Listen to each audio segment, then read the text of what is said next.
বিজয় আসলে কি? শুধুই কি উদযাপন, নাকি এর চেয়ে বেশি কিছু? চলুন শুনে আসি আমাদের রাইডারদের চোখে বিজয়ের মানে কি। আমি আমার পছন্দের মতো শিপ নিয়ে বুক করে কাজ করতে পারছি এবং আমার ফ্যামিলিকে কিছু টাকা আয় করে আমি সাপোর্ট দিতে পারছি। বিজয় মানে আমার কাছে মনে হয়েছে আনন্দময় একটা দিন। বিজয় অর্জন করতে পেরেছি বলে আমরা স্বাধীনভাবে ডেলিভারি করতে পারতেছি, স্বাধীনভাবে জব করতে পারতেছি। রাইডার হিসেবে আপনার কাজের সাথে বিজয়ের মিল কোথায়? কাস্টমার অনেক সময় মানে বিজয়ের দিনে আর কি ওনাদের ছুটি থাকে, ওনাদের বাসায় থাকে, আমরা ওই দিনও কাজ করি। কাজ করার পর যদি ডেলিভারি তাদেরকে দিয়ে দেই, তারা বাসায় বসে সব কিছু অ্যারেঞ্জমেন্ট করে তাদের ফ্যামিলির সাথে সময়টা কাটাতে পারে। সেজন্য মানে তাদের উচ্ছ্বাসে, তাদের আনন্দে আমরা আনন্দিত। যখন আমি দ্রুত ডেলিভারি করি, তখন কাস্টমার যখন ডেলিভারিটা নেয়, তখন ওনার যে হাসিটা, ওই হাসির ভিতরে আমি বিজয় উল্লাস খুঁজে পাই।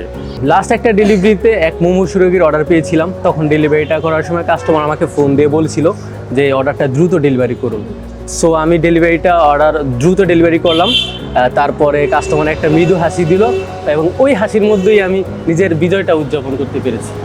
আজ গ্রাহকদের জন্য আপনার বার্তা কি?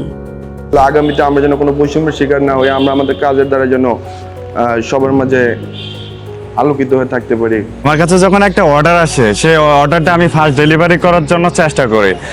মাঝে মধ্যে রাস্তায় জ্যাম থাকার কারণে বা কোনো ত্রুটি থাকার কারণে লেট হয়। এই বিষয়টা কাস্টমার যদি আমাদেরকে সহানুভূতিভাবে দেখতো তাহলে ভালো হতো। খাবার ডেলিভারির প্রিয় কোনো মুহূর্ত? একটা বিশেষ মুহূর্ত ছিল, এক ম্যাডামের খাবার ডেলিভারি করেছিলাম আমি তার বাসায়, customer at the door. So customer আমার জন্য একটা প্রিপেয়ার করে মিন্ট জুস আর একটা ডোনাট রেখেছিল এবং ওনার বাসাতেই আমাকে খেতে দিয়েছিল এবং এই মুহূর্তটা আমার বিশেষভাবে মনে থাকবে। কয়েকদিন আগে আমি একটা ডেলিভারি করার জন্য পূর্বাচল সাঁতারকুল রোডে যাচ্ছিলাম। যাওয়ার পথে প্রতিমধ্যে আমার একটা অ্যাক্সিডেন্ট হয়। অ্যাক্সিডেন্টে আমি হাতে প্রচুরভাবে আঘাত পাই। কাস্টমার ফোন দিয়েছিল, কাস্টমার থেকে আমি বলে একটু সময় নিয়ে নিলাম।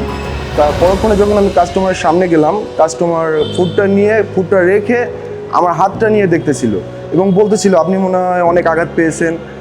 এরপরে হাতটা নিয়ে অনেক দেখাদেখির পরে বলতেছে টেক কেয়ার করে চলাফেরা করবেন এবং উনি আমাকে একটা টিপসও দিয়েছিল।